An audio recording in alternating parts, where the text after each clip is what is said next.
Hi hello. So இது வந்து breast ஃபீடிங்கோட part 11. எத்தனை பாட்டு தான் போகுதுன்னு நமக்கே தெரியல, அந்தளவுக்கு போயிட்டுருக்கு.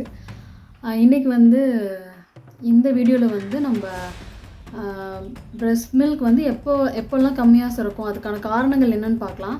கம்மியாக சுரக்குதோ சுரக்கலையோ, ஊரில் 4 ஆயாங்க இருப்பாங்க. நல்லா சுரந்தாலும் கூட குழந்தை நல்லா ஃபீட் பண்ணாலும் கூட, ஐயோ அது பால் பத்தலைன்னு சொல்லி ஏதாவது பொருளை கிளப்பி போடுறதுக்குமே 4 ஆயா இருப்பாங்க. அவங்க பேச்செலாம் நீங்கள் கேட்காதீங்க. ஸோ எல்லா குழந்தைக்குமே வந்து தேவையான பிரஸ்ட் மில்க் வந்து செக்ரீட் ஆகும் மதருக்கு. அப்படி செக்ரீட் ஆகலை, கம்மியாக இருக்குன்னு உங்களுக்கு தோணுதுன்னா அதுக்கான காரணங்கள் என்னென்ன அப்படின்னு தான் இந்த வீடியோவில் பார்க்க போகிறோம். ஸோ ஆயா சொல்கிறத காதில் வாங்காதீங்க. ஸோ என்னென்ன காரணங்கள்னு ஃபஸ்ட்டு பார்க்கலாம். ஒன்று வந்து நீங்கள் நியூட்ரிஷன் கம்மியாக எடுக்கிறீங்க.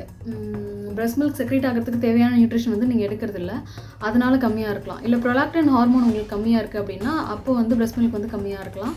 சில பேருக்கு ஜெனட்டிக்காகவே பால் கம்மியாக தான் இருக்கும், சீக்கிரமே பால் வரது நின்றுடும் அப்படிலாம் இருக்கும். ஸோ ஜெனட்டிக்கான ரீசன் இருந்தால் அதுவும் ஒரு காரணமாக இருக்கலாம். அப்புறம் வந்து மதருக்கு வந்து ரொம்ப க்ரானிக் டிசீஸ் எதாக இருக்குது, டிபி இல்லை வந்து பிபி சுகர் அந்த மாதிரி க்ரானிக் டிசீஸ் எதாக இருக்குன்னா அப்போ வந்து பிரஸ்ட் மில்க் சுரக்கிறது ரொம்ப கம்மியாக இருக்கும். அதுக்கப்புறம் குழந்தை வந்து லோ பர்த் வெயிட்டாக இருக்குது அப்படின்னா அப்போ வந்து அது வந்து சரியாக சக் பண்ணாது. சரியாக சக் பண்ணலனாலும் ஃபீடிங் வந்து கம்மியாக தான் இருக்கும். ஸோ அதுவுமே ஒரு காரணம் தான். அப்புறம் மதருக்கு ஏதாவது சைக்காட்ரிக் டிஸார்டர் இருக்குது, இல்லை ஸ்ட்ரெஸ் எதாவது இருக்குன்னா அப்போ கூட வந்து பிரஸ்ட் மில்க் செக்ரீட் ஆகிறது கம்மியாகலாம். அது மட்டும் இல்லாமல் சில மதர் என்ன பண்ணுவாங்க அப்படின்னா, குழந்தை தூங்குதுன்னு சொல்லிட்டு ரொம்ப லாங் இன்டர்வெல்லில் வந்து பிரஸ்ட் ஃபீட் பண்ணுவாங்க. எந்த இன்டர்வெல்லில் கொடுக்கணும், எப்படி கொடுக்கணும், எப்பப்பெல்லாம் கொடுக்கணுன்ட்டு நம்ம ஏற்கனவே ஒரு வீடியோ போட்டிருக்கோம். ஸோ அதெல்லாம் ஃபாலோ பண்ணாமல் லாங் இன்டர்வெல்லில் கொடுக்குறாங்க, தூங்குதுன்னு அப்படியே விட்டுறாங்க அப்படின்னா அப்போ வந்து உங்களுக்கு செக்ரேஷன் வந்து கிராஜுவலாக கம்மியாக ஆரம்பிச்சிடும். ஏன்னா குழந்தை எந்த அளவுக்கு ஃபீட் பண்ணுதோ அந்த அளவுக்கு தான் பிரஸ்ட் மில்க் செக்ரேட் ஆகும்னு நான் முன்னாடியே சொல்லியிருக்கேன். ஸோ நீங்கள் தூங்குது அப்படின்னு சொல்லி எழுப்பாமல் விட்டிங்கன்னா கூட, ரொம்ப லாங் கேப் விட்டு ஃபீட் பண்ணிங்கன்னா கூட பிரஸ்ட் மில்க் வந்து கம்மியாயிடும். அதுக்கப்புறம் உங்களுக்கு ப்ரீடேர்மாகவே குழந்தை பிறந்துருச்சு, இல்லை வந்து நீங்கள் மதர் வந்து 40+ இருக்காங்கன்னா அப்போ வந்து பிரஸ்ட் மில்க் செக்ரீட் ஆகிறது ரொம்ப கம்மியாக தான் இருக்கும்.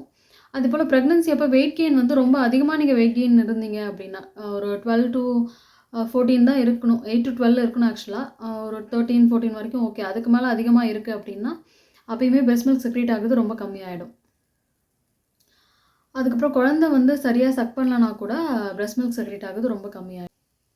அதுக்கப்புறம் இன்னொரு முக்கியமான காரணம் வந்து குழந்தை பிறந்த அன்னைக்கே வந்து கண்டிப்பாக ஃபீட் பண்ணிடணும்.